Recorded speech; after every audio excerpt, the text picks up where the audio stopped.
Okay, now that I've given you guys some time to get your convince me portion done, let's talk about it. So this one, our answer was 627. Do we have a decimal point in our first number?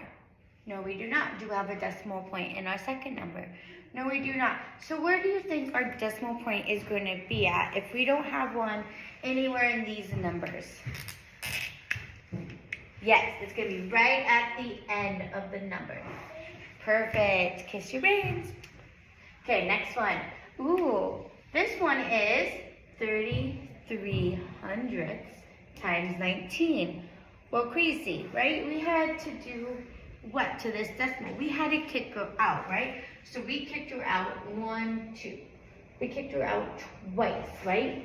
So if we kicked her out twice up here, how many times do we have to add her back in? Right, exactly. We have to add her in twice. Ready? 1, 2. Therefore, my new number is 6 and 27 hundredths. 27 hundredths. Okay, let's turn to page 143. I'm going to do some of the Gaddy's practice with you guys. So let's look at that first. Let's look at that first one. Please, can you read it out loud to the class? What is the difference between multiplying a whole number by a decimal and multiplying two whole numbers? Ooh, that one's kind of tricky. Instead of writing in your books, I actually would like you guys to talk within your groups and how you think you would answer this question. I'm going to give you guys about 1 minute, and that should give you more than enough time. So, ready, set, break.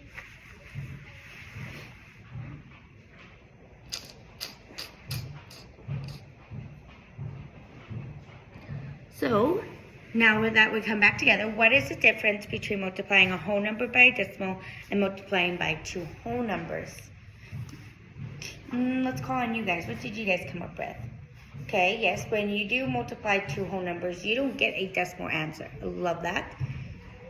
When you multiply a decimal by a whole number, you get a decimal answer. Yes, you do, because you always have to add that decimal right back in. Okay. Let's move on to question number 2. It states, if a group bought 24 tickets, how much money would go to charity? Explain how you found your answer.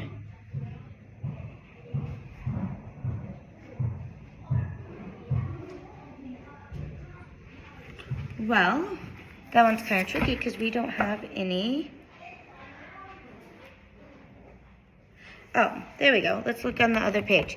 So we have to use the numbers from our visual learning. So to raise money for a charity is 15 cents that we collected for every ticket. So if we sold 24 tickets, right?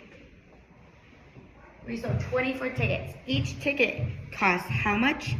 15 cents. 15 cents. Okay, what am I going to do with this problem? Am I adding? Am I multiplying? Am I going to divide? Yes, we're working with multiplication. So we are going to multiply.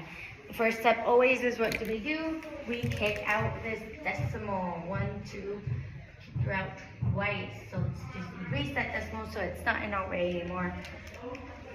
5 times 4 is 20. Put the 2 up here. 5 times 2 is 10. Add 2 more. It is 12. Add that 0. Cross the 5 out. 1 times 4 is 4. 1 times 2 is 2.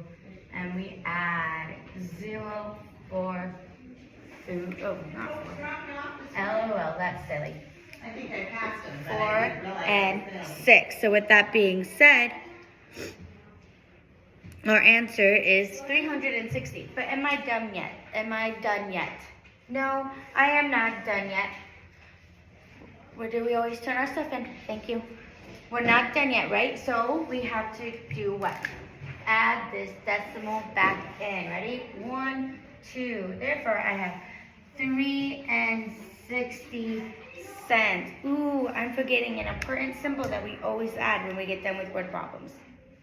Yes, we always got to add in that money symbol or our measure of unit symbol, whatever we are working on. Okay, so I want you guys to do just straight across multiplication on number 3, and then we will come back and talk about it. As you guys are solving it, I will observe you and how you will do that. So with that being said, they would do the same thing, 3, 4, 5, 6, 7, and 8. And I would walk around and observe them to make sure that they had the right answer. And then once they can show me, and we would break it down. And then we move down, and then they would do independent practice, 9 through 20. And then I would have them do the assessment practice that's on the back of that page, which is 26 and 27. Yep.